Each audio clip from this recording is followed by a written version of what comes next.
Hi, I'm Camila Jones. Name. Isabel Marie Perez. Do you consider yourself Latino? Yeah, I do. Would you consider yourself to be Latino? Yes, I am. Would you consider yourself Latino? Yeah. So my mom is from Costa Rica, and actually she took a DNA test like last week, and she's like 25% Native American in like Nicaragua and Costa Rica, and then the rest she's like very Spanish and like European. Okay. So I would consider myself Latin American or Latina. My whole family is from Mexico, and a lot of our traditions come from there. So. Like my dad did come from Mexico when he was 9 years old. Does being Latino make you feel any different? No, I don't think so. No, I really don't think so. I mean, I think a lot of the communities I've been a part of have really been like generally accepting. I've really never really experienced any backlash or anything for practicing my culture or saying that I am Latino or anything like that. So I think I'm lucky in that aspect. Yeah, I think it definitely made people look at me differently, but not because like who I was, but because they knew like the part of me and like my mom who's like very Latina and like Costa Rican and yeah. What sort of traditions do you and your family do to promote this heritage, I guess? Well, my mom only makes Mexican food for dinner anytime we eat. And then for Christmas, my aunt always makes like a traditional like Mexican dinner and then with Mexican wedding cookies, which I hate. I feel like for the most part we're pretty Americanized, especially because my dad's from Columbus in Ohio too. But my mom, she's very like proud of her culture. For Christmas we always make tamales, and like my aunt lives two houses down, so like we're very close with her and like always have our holidays together and everything. I mean, not so much anymore. I mean, I wouldn't say day to day. Like, I'm the only person in my family who can like speak decent Spanish. I'm not bilingual, but my dad and I sometimes talk back and forth. Sometimes, if we want to like make fun of one of my siblings in like a joking manner, and they don't want to understand us, or something like that. But like I say, around the holidays, we get together with my dad's side of the family mostly because they're the one that's around. Have you or anybody you know had an experience with racism, and can we have an example?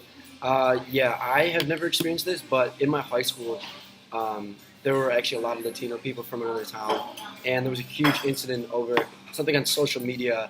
I think somebody commented on somebody's post or whatever, and then the backlash on it was like that she was Mexican, and that was not taken very well, and there was a huge fight going on back and forth, and the student who made the racist comment was Caucasian, and the person obviously was Latino, so they took it to the school, and there was a huge thing, and like they actually brought some of my friends and I in, like just as impartial people. They didn't even know I was Latino at the time. They were like, "Do you feel like this school is like a safe place for Latinos and Caucasians?" And I'm like, like I'm Latino, right? Well, with my dad, when he gets pulled over to the side, because he has the same name as a drug dealer, so we always are late to our flights. My sister's been told to go back home before. One time in like my American history class, which like of course like it had to be that class, some kid in the class goes, "Oh, I wish I was Mexican because it'd be so much easier to get into college." And it's like there's no reason to say that. Like that really is not a factor really at all. I don't, it's just like you want to be Mexican so you can get into college, but like there's so much more to being Mexican. Do you think life quality of Latinos in the United States is improving, worsening, or staying the same, and why? I think for citizens it's improving. I think for people who aren't citizens it's declining. I mean, I think it really depends. Like Latinos in America are so diverse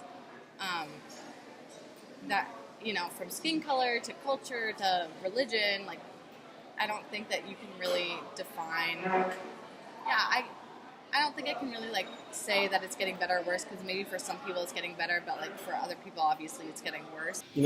I would honestly, as the world like progresses and the direction it's going, I'd honestly say like the quality of life for not only Latinos, I think it gets worse for every race or culture just as we're progressing, just because I don't think we're not taking the right steps today. In your opinion, does Ohio have a strong Latino community?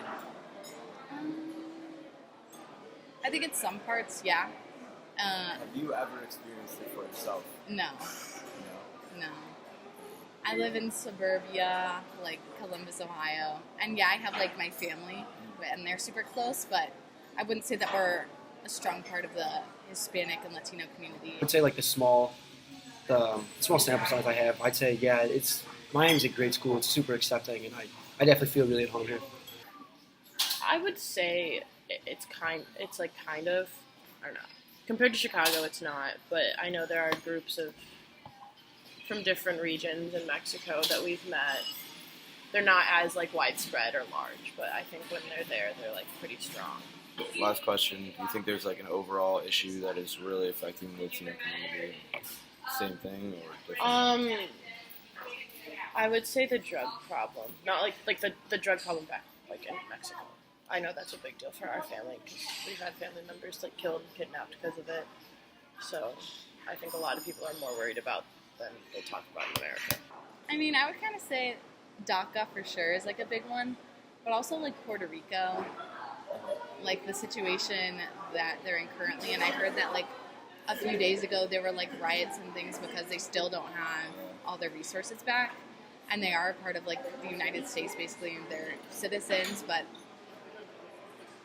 it's like Puerto Ricans are still Latinos and like part of the United States, so they're in an interesting situation where they're kind of both. But that's definitely something that I think are affecting a lot of people right now. I just think we need to just be more accepting, and I just think that like the stigma, in terms of all cultures, like we just need to like remove all like bias and everything, and just like in terms of cultures, because people just need to have an open mind, and people kind of go into things like very close-minded today, and they think that like, oh, because this person's like this, like, or whatever, because they practice this religion or because they're this race or whatever, people kind of have biases or prejudices that they might not even know about, like, and that's the thing. It's just we need to work together, and we need to acknowledge that that's probably there, and we need to just, it's not going to go away until we acknowledge it, and I think that's the biggest thing.